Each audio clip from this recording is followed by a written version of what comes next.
우리 교회는 지난 주간에 월드비전과 함께하는 실천하는 마태복음 25장을 함께 캠페인을 진행했습니다. 일주일간 도전 카드를 보면서 그리고 하루하루 들어오는 문자를 보면서 우리 예수님의 제자의 삶을 경험했던 귀한 시간들이었는데요. 어떻게 실천하시면서 어떤 마음이 드셨는지요?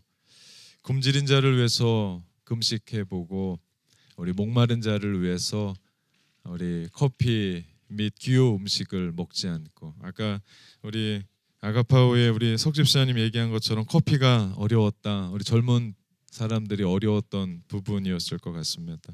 우리 나그네 삶을 체험하기 위해서 그 좋은 침대 놔두고 우리 바닥에서 자고, 물론 뭣도 모르는 우리 아이들은 너무 신나서 캠핑 온 줄 알고 우리 집 아이들도 막 거기서 자야 된다라고 하고, 근데 우리 오랫동안 침대 생활했었던 분들은 이 부분도 어려웠을지 모릅니다. 헐벗었을 때 경험하기 위해서 어제와 똑같은 옷을 입고 그 다음 날도 생활하기, 이것은 우리 젊은 자매들이 회사에 똑같은 옷을 입고 간다는 게 제일 어려웠다라고 또 얘기를 했습니다. 동네를 걸어보면서 이웃들을 위해 함께 기도하는 그런 시간들을 가졌습니다. 하나하나의 미션이 우리에게 크고 작은 도전이었다라고 생각을 합니다.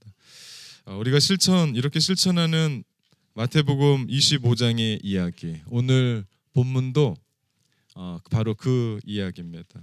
이 말씀은 예수님이 가르쳐 주시는 마지막 말씀 중에 하나입니다. 그리고 십자가에 못 박혀 돌아가십니다. 그리고 그 주제가 최후의 심판이에요. 마태복음 25장을 세 부분으로 나눌 수 있습니다. 그 첫 번째는요, 1장부터 시작해서 1절부터 시작해서 13절까지 열처녀의 비유입니다. 이 열처녀의 비유는 신랑 되신 예수님을 기다리는 사람이 누군지, 즉 완성된 하나님의 나라를 살아가는 사람들이 누군지를 얘기하면서 깨어 있어라, 그리고 기름 준비해라, 그리고 기다려라 라고 하는 메시지를 주고요. 그 다음에 14절부터 시작해서 30절까지의 말씀은 우리가 잘 아는 달란트의 비유입니다.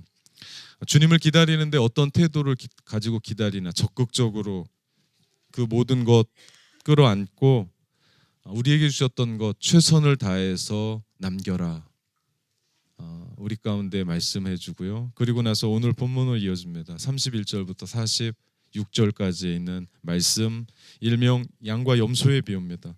다시 오실 주님을 기다려 깨어 준비했던 열처녀의 모습처럼, 그리고 적극적으로 달려갔던 달란트 비유처럼, 그렇다면 이것이 어떤 구체적인 삶을 나타낼 수 있을까를 말씀합니다. 그 말씀이요, 이렇게 설명합니다. 31절에서 33절, 인자가 자기 영광으로 모든 천사와 함께 올 때에 자기 영광의 보좌에 앉으리니 모든 민족을 그 앞에 모으고 각각 구분하여 하기를, 목자가 양과 염소를 구분하는 것 같이 하여 양은 그 오른편에 염소는 그 왼편에 두리라. 아멘. 말씀합니다. 예수님 다시 오신대요. 그것이 주님의 재림에 대한 얘기입니다. 그때 세상이 최후의 심판을 받게 되는데 주님은 두 그룹으로 나눈대요. 한쪽은 양의 그룹, 오른편, 그리고 한쪽은 왼편의 염소의 그룹이라고 이야기합니다. 이스라엘 문화에서 오른쪽은 좋은 겁니다.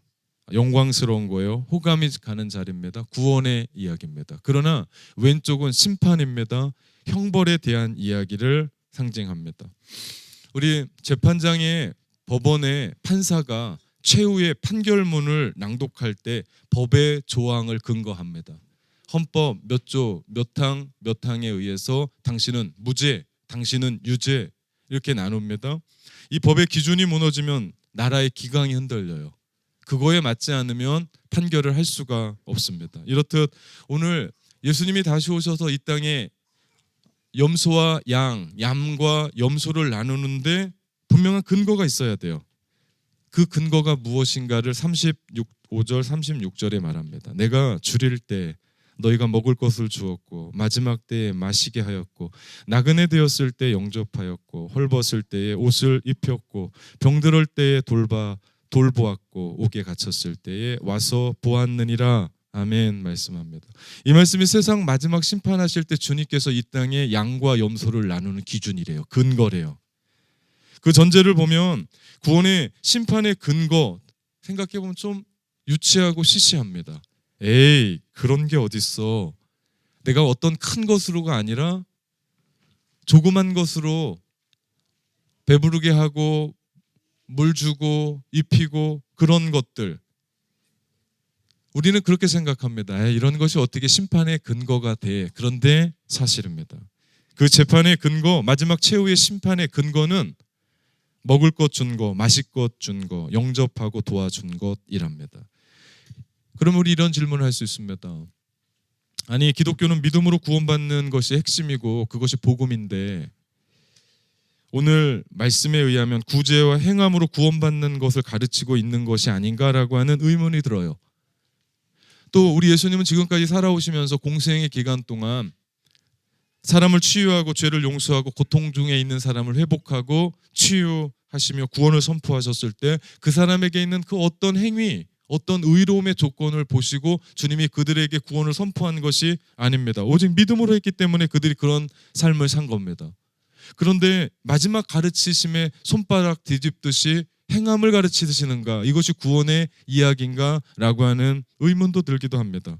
그리고 또 하나 의문은 그 행함이 글쎄 먹을 거 조금 주고 물 하나 조금 주고 헐벗었을 때 입혀주고 그리고 어려울 때 옥에 갇혔을 때 돌보아주고 그거 했던 거 이런 것이 다란 말인가? 라고 하는 의문이 들 수가 있습니다.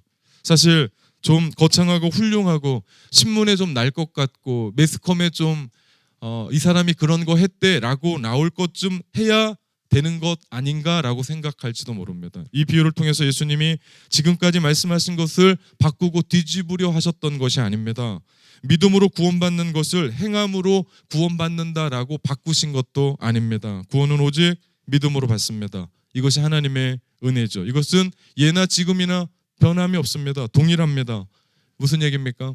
양은 처음부터 양이고 염소는 처음부터 염소입니다.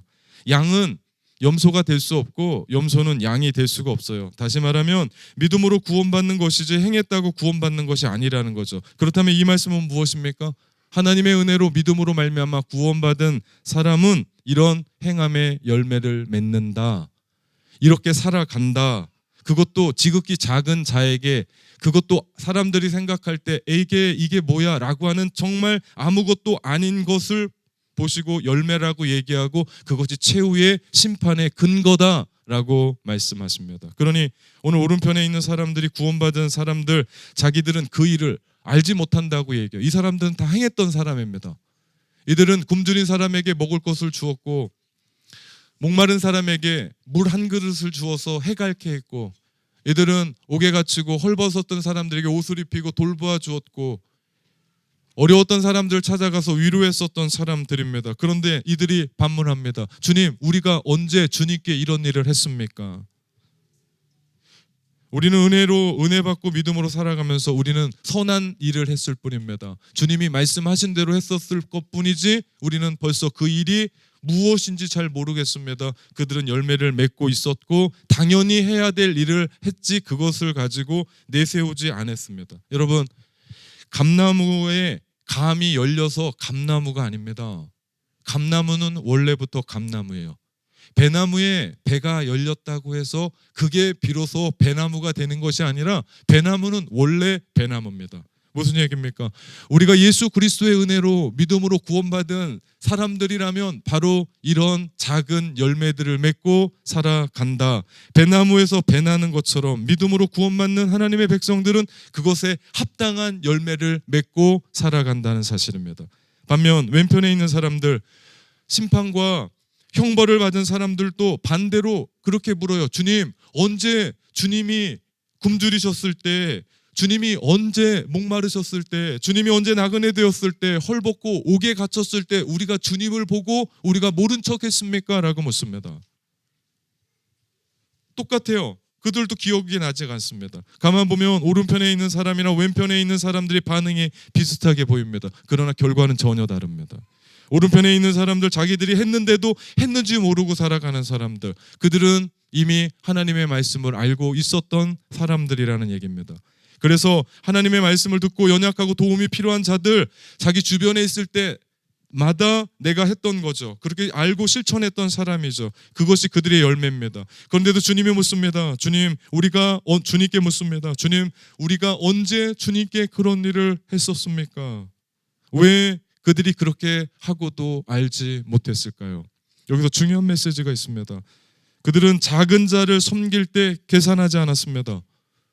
주님을 섬기면서 그들이 한 일을 한 것뿐이지 이것 가지고 내가 주님께 칭찬받을 거야, 내가 이것 때문에 참된 그리스도인이 되는 거야, 내가 이렇게 살 때 사람들은 나로 하여금 그리스도인이라고 얘기할 거야 라고 내색하고 생색내지 않았다는 겁니다. 이거 하면 내가 복 받을 거야, 그런 생각이 전혀 없었습니다. 그들은 그저 주님 바라보고 주님 때문에 그 일들을 했던 것뿐이었습니다. 그래서 그들은 생각이 없는 겁니다. 그들이 기억이 없는 겁니다.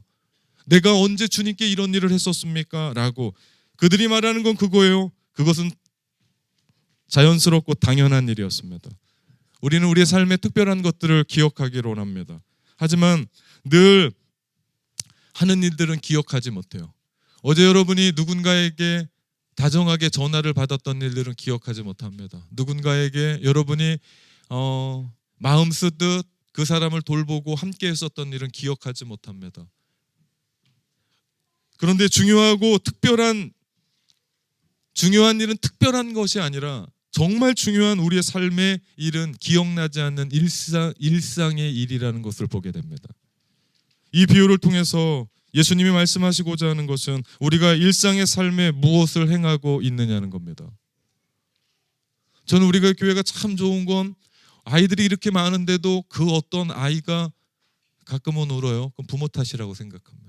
아무도 안 울고 재미있게 있다가 집에 가요. 우리 어른부터 시작해서 우리 청년 그리고 AOC 아이들이 어린 아이들을 그렇게 사랑합니다. 이 아이들이 내가 교회 가서 그 조그만 어린 아이들 돌봤으니까 예수님이 나를 사랑하실 거야라고 생각할까요? 전혀 그렇지 않을 겁니다. 그들은 분명 집에 가서도 내가 무엇을 했는지 모를 겁니다. 그런데 주님이 그들 마음 가운데 내가 나를 위해서 한 일을 나는 기억한다라고 주님은 말씀하실 거라는 거죠. 이런 겁니다. 이 비유를 통해 우리 예수님은 우리 가운데 말씀하십니다. 우리가 일상의 삶에서 무엇을 행하고 있느냐. 우리 삶을 되돌아봅시다. 우리도 언젠가 주님 앞에 서게 될 텐데 그때 내가 어떻게 우편에 있고 내가 어떻게 하나님의 나라를 상속받고 어떻게 하나님의 자녀가 됩니까? 나는 아무것도 한 것이 없다고. 그때 우리 주님께서 우리 가운데 말씀하실 겁니다. 나는 너의 선함을 안다. 나는 기억한다. 바로 작은 자에게 아무것도 아닐 것 같지만 너에게 정말 소중했었던 것, 그거 나눈 것 나는 기억한다. 바로 그것이 나를 위한 일이다. 우리 교회에 이런 분들이 너무나 많습니다. 저한테 들리는 소식들은 다는 아니겠지만 너무나 아름다운 소식들이 들립니다. 어려운 이웃을 위해, 힘든 사람을 위해 찾아갑니다. 한 번은 합니다. 두 번도 합니다. 그런데 꾸준히 계속해서 제가 길을 가다가 신방을 가다가 그 집에 차가 서 있는 걸 보면 또 그분이 도와주러 왔구나라는 걸 깨닫습니다. 이런 분들이 얼마나 많은지 모릅니다. 전 그래서 우리 교회가 이렇게 아름답게 세워졌다고 생각합니다. 이기적이지 않습니다. 개인적이지 않아요. 우리 젊은 사람들이 많다고 우리 집에 유모차가 3대 4개 된다고 너 가져가고 주겠습니까? 침대가 여러 가지 남겠다고 너 가져가고 그러겠습니까? 아니요. 그렇지 않습니다. 너 갖다 써야 된다. 이것은 너를 위한 것이다. 오늘날 이 시대가 얼마나 이기적이고 개인적입니까? 나밖에 모릅니다. 그런데 그 시대를 역행하며 살아가는 사람들이 우리 공동체의 사람이라고 생각합니다. 그런가 하면 반대편에 왼편에 있는 사람들 역시도 주님께 반문합니다. 주님 언제 굶주셨습니까? 언제 목마르셨습니까? 주님 언제 나그네 되셨습니까? 언제 헐벗으셨습니까? 언제 옥에 갇히셨습니까? 내가 주님 그때 주님이셨으면 내가 가만히 있었겠습니까? 두 손 걷어붙이고 내가 주님 도와드리죠. 그런데 주님 언제였습니까? 그들이 또 반문하며 드립니다. 이 말은 그들이 기억하고 있다는 얘기입니다. 왼편에 있는 염소 편에 있는 사람들, 그들은 기억합니다. 내가 누구를 도와줬는지, 때로 나의 쓸 것을 아끼면서 도와줬는데, 교회가 어려울 때 내가 이렇게 했는데 나를 알아보지 못하다니. 이것이 문제입니다. 아는 것이 문제예요. 모르면 상관이 없는데 알고 기억하는 게 문제입니다. 그러나 정작 그 일들을 한 사람은 기억이 없는데 주님은 마음으로 했기에, 주님 때문에 했기에, 주님의 은혜 받고 했기 때문에, 내가 한 것이 아니라 주님이 하셨습니다. 주님이 하신 겁니다. 그러니 나는 기억이 없는 겁니다. 내가 언제 그런 일을 했는지 기억이 없는 겁니다. 이들이 양입니다. 이제 주님의 최종적인 결론을 내리십니다. 40절에 있는 말씀. 임금이 대답하여 이르되 내가 진실로 너희에게 이르노니 너희가 여기 내 형제 중 지극히 작은 자 하나에게 한 것이 곧 내게 한 것이니라. 아멘. 이 말씀 속에 신비가 담겨져 있습니다. 그것은 지극히 작은 자를 예수님 자신과 동일시하고 계시다는 거죠. 하나님이 창조하실 때 아담에게 주셨던 일은 정복하고 다스리는, 섬기는 일을 주셨습니다. 이것이 첫 번째 아담에게 주셨던 미션이었습니다. 그 다음에 그 인간에게 주셨던 두 번째 미션이 돕는 배필입니다. 이건 하와에게 주신 거죠. 돕는 배필, 돕는다 그래서 이것은 우열하거나 떨어지는 열등해서가 아닙니다. 돕는 자는 강한 사람입니다. 결혼 교육하면서 제가 여자는 남자의 돕는 배필이라고 하면 되게 힘들어해요. 아닙니다. 똑똑하고 더 나아야 도울 수 있는 겁니다. 돕는 자는 지혜로운 사람입니다. 돕는 자는 뭔가 있어서 할 수 있는 사람입니다. 돕는 자는 인간의 참된 가치와 의미를 삶의 목표로 깨닫는 사람이죠. 가만 보면 그 행한다라는 것이 대단한 것이 아닙니다.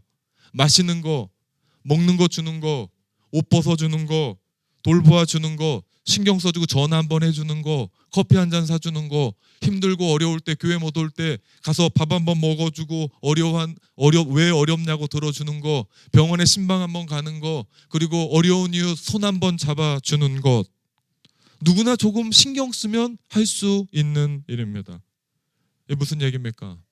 마지막 날 주님의 최후의 심판이 있을 때 아무도 핑계할 수 없다는 얘기입니다.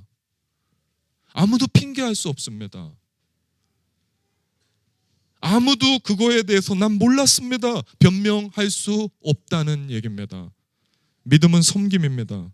말없이 주변에서 이웃을 돌보고 살피는 사람들이 있습니다. 저는 그분들을 볼 때마다 고개가 숙여집니다. 앞에서 마이크 들고 설교하는 목사지만 저는 우리 교회 성도들 한 분 한 분의 남몰래 해나가는 그 섬김의 모습을 보고 새벽마다 옵니다. 하나님, 그분들이 있기에 교회가 섭니다. 그분들이 있기에 내가 여기 있습니다. 저도 얼마나 많은 섬김을 받고 살았는지 모릅니다. 목사여서가 아닙니다. 그분들의 마음을 압니다.